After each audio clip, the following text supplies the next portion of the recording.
Pagi, salam sejahtera untuk kalian semua.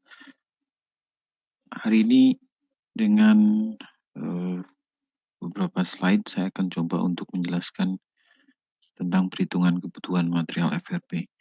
Setelah sebelumnya kalian sudah belajar tentang material penyusun dari fiberglass reinforced plastik, maka kali ini saya akan coba menjelaskan bagaimana menghitung kebutuhan material FRP dari sebuah lambung kapal. Di materi yang sudah saya upload di Google Classroom, ada penjelasan tentang material kapal FRP, kemudian dilanjutkan dengan perhitungan konstruksi dari kapal FRP dengan menggunakan kelas PKI, baik yang 2015, ini khusus untuk kapal ikan, dan juga untuk kapal fiberglass sesuai PKI 2016. Kalian bisa menggunakan salah satu sesuai dengan kebutuhan nantinya. Sebelum kalian menghitung kebutuhan material FFP untuk sebuah lambung kapal, perlu kalian ketahui beberapa hal, beberapa istilah dan beberapa spesifikasi atau karakteristik sehingga kalian bisa menghitung kebutuhan material sebuah kapal FRP. Yang pertama adalah terkait dengan hal-hal yang harus kalian tentukan di awal atau hal-hal yang harus kalian ketahui untuk menghitung material sebuah kapal fiberglass. Yang pertama adalah tentukan ketebalan atau glass content dari konstruksi yang akan dilaminasi. Jadi berapa tebal dari konstruksi lambung yang harus kalian laminasi itu bisa kalian lihat seperti yang saya sampaikan tadi dari BKI 2016 untuk FRP atau BKI Fishing Vessel 2015 ini untuk kayu dan fiberglass juga. Kemudian setelah mengetahui ketebalan atau glass content dari kapal yang akan dibangun, kemudian perlu juga kalian ketahui luasan konstruksinya. Jadi misalkan kalian akan melaminasi atau menghitung kebutuhan material untuk bottom, kalian perlu tentukan luasan bentangan dari bottom itu sendiri. Berapa meter persegi luasan dari bottom, berapa meter persegi luasan dari side sail, dan seterusnya. Kemudian setelah itu baru kalian bisa menghitung kebutuhan material FRP per meter persegi. Untuk kemudian dikalikan dengan luasan dari bentangan bagian konstruksi tersebut. Oke. Kemudian yang perlu kalian ketahui terkait dengan perhitungan kebutuhan material FRP adalah berat per meter persegi atau spesifikasi dari serat gelas, baik itu yang CSM ataupun yang woven roofing. Jadi bisa saya tunjukkan di sini untuk chop strand mat atau CSM di pasaran yang beredar di pasaran kita itu ada dua jenis, yaitu yang 300 gram per meter persegi dan yang 450 gram per meter persegi. Jadi untuk dua CSM ini, kalau kalian timbang per meter perseginya, ada yang berat 300 gram, ada yang beratnya 450 gram. Tentu hasil akhirnya adalah di perbedaan ketebalan yang dihasilkan. Kemudian untuk woven roofing ada dua spesifikasi juga, yaitu yang 600 gram per meter persegi dan yang 800 gram per meter persegi. Nah, istilah lainnya juga perlu kalian pahami adalah terkait dengan glass content. Glass content ini terkait dengan berat serat gelas per meter persegi. Jadi, misalkan ketentuan dari BKI menyebutkan bahwa glass content dari konstruksi bottom misalkan adalah sekian, katakanlah misalkan 2000 gram per meter persegi glass contentnya, maka dalam 1 meter persegi dari konstruksi tersebut memiliki berat 2000 sekian itu tadi. Kemudian layer sequence. Layer sequence ini adalah urutan laminasi dari sebuah serat gelas. Jadi lapisan pertama menggunakan apa, lapisan kedua menggunakan apa, lapisan ketiga apa, dan seterusnya. Sampai glass kontennya terpenuhi. Jadi sekali lagi, layer sequence ini adalah urutan kalian melakukan proses laminasi.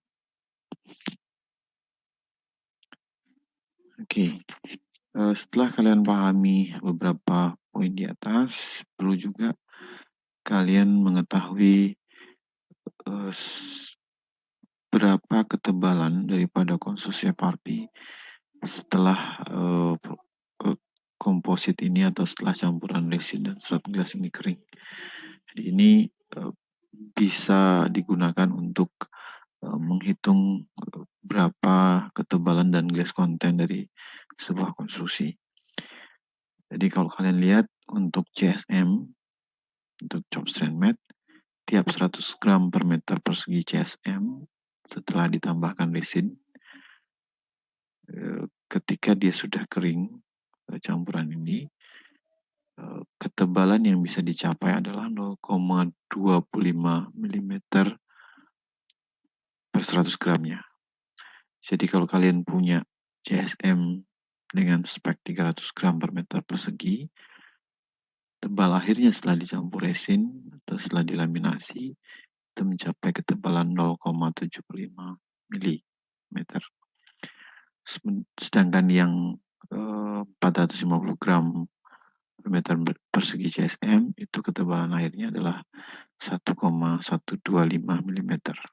Jadi per 100 gramnya sekali lagi tebalan yang dicapai adalah 0,25 mm. Kemudian untuk woven roofing atau WR, tiap 100 gram per meter perseginya ketebalan yang dicapai adalah 0,16 mm.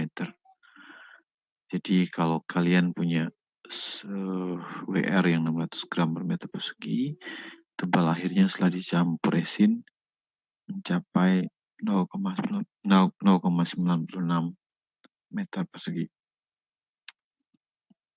Sedangkan untuk yang 800 gram per meter persegi, tebal akhirnya adalah 1,28 mm. Nah, ini ketebalan ini bisa dicapai. Jadi yang GSM per meter per 100 gramnya itu 0,25 mm dan yang WR per 100 gramnya adalah 0,16 atau 0,16 mm itu bisa dicapai jika rasio antara serat gelas dan resinnya sesuai standar. Jadi resin banding GSM itu adalah 7:3, di 7 untuk resin dan 3 untuk serat gelas GSM, sedangkan resin banding WR adalah 1:1. Ini rasio ini perlu kalian ingat ketika menghitung kebutuhan resin nantinya. Oke, kita akan coba sebuah contoh perhitungan untuk menghitung kebutuhan material pada sebuah konstruksi. Katakanlah kalian diminta untuk menghitung side sail atau lambung tepi atau sisi lambung kapal dengan luas bentangan 10 meter persegi dengan ketebalan yang diminta BKI adalah 5 mm. Kalian diminta untuk menghitung kandungan serat gelas per meter persegi atau glass content dan kebutuhan material FRP. Jadi di dalamnya termasuk berapa banyak serat gelas yang dibutuhkan atau berapa berat serat gelas yang dibutuhkan dan juga berapa berat resin dan katalis yang dibutuhkan. Langkah perhitungan yang pertama yang harus kalian lakukan adalah menentukan urutan pelapisan atau urutan eliminasi atau kita kenal dengan istilah layer sequence.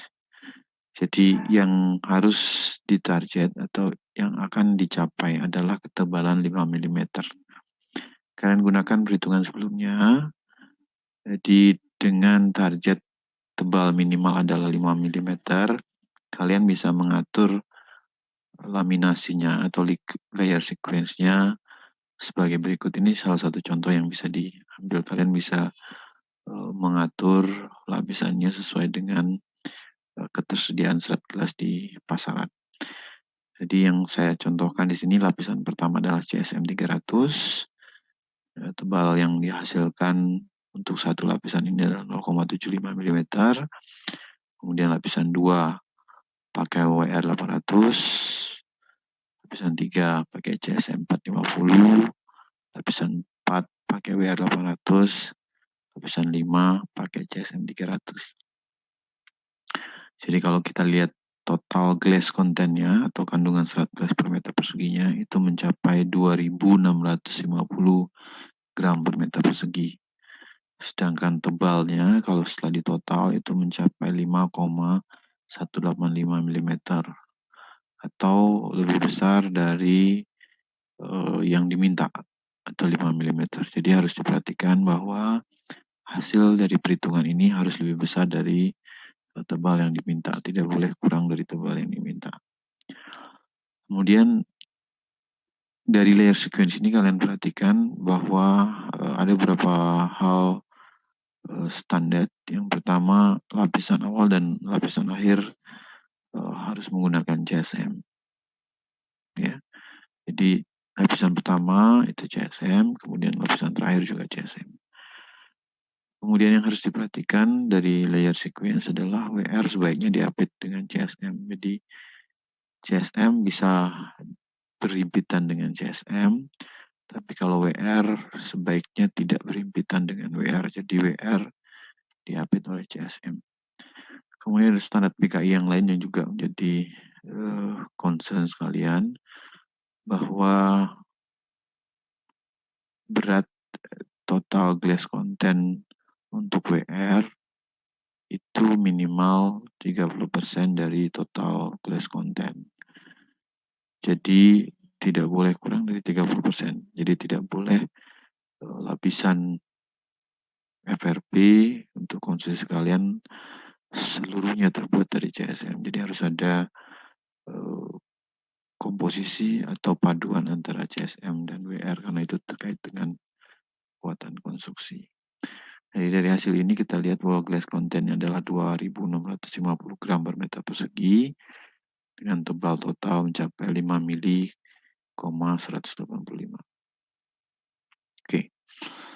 Setelah kita ketahui urutan laminasinya, kemudian glass contentnya, maka kita bisa menghitung kebutuhan resin untuk masing-masing tipe serat gelas. Nah, yang pertama adalah kebutuhan resin untuk CSM. Kalau kita lihat per meter persegi, CSM yang dibutuhkan, total CSM-nya adalah 1050 gram. Dari mana diperoleh? Ini dari 3 lapis CSM, 2 kali 300 ditambah 1 kali 450. Jadi total untuk CSM per meter perseginya adalah 1050 gram. Nah, kebutuhan resin untuk CSM ini adalah sesuai dengan rasionya 7:3 kali 1050 atau sama dengan 2450 gram atau 2,45 kilogram resin. Kemudian untuk oven roofing per meter persegi kita butuhkan 1600 gram. Jadi 2 kali 800 gram. Hasilnya 1600 gram. Untuk resin sendiri yang kita butuhkan untuk WR per meter perseginya adalah 1:1 dikali 1600 atau 1600 gram itu sama dengan 1,6 kg resin. Sehingga kalau kita total dengan memperhatikan luas bentangan daripada side cell, maka CSM total yang dibutuhkan adalah 1,05 kg per meter persegi kali 10 meter persegi. Hasilnya adalah 10,5 kg. Sementara oven roofing total per meter perseginya 1,6 kg dikalikan 10 meter persegi, dan total dibutuhkan 16 kg. Sedangkan total resin yang dibutuhkan adalah dari CSM dan WR. Jadi kebutuhan resin untuk CSM dan untuk WR kita peroleh total 4,05 kg per meter persegi. Kalikan 10 meter persegi, hasilkan resin total yang dibutuhkan adalah 40,5 kg. Dari total resin ini kita dapat menghitung kebutuhan katalis yaitu 1% dari total resin hingga dibutuhkan 0,405 kilogram katalis. Oke, jadi demikian cara kita menghitung kebutuhan material untuk kapal FRP. Jadi setiap konstruksi itu harus diketahui dulu ketebalannya atau kelas kontennya dan juga luasan bentangannya. Baru kemudian kalian bisa menghitung kebutuhan serat gelas dan kebutuhan resin serta katalis. Setelah ini akan saya berikan satu soal untuk kalian kerjakan dan bisa diupload di Google Classroom. Oke, selamat mencoba.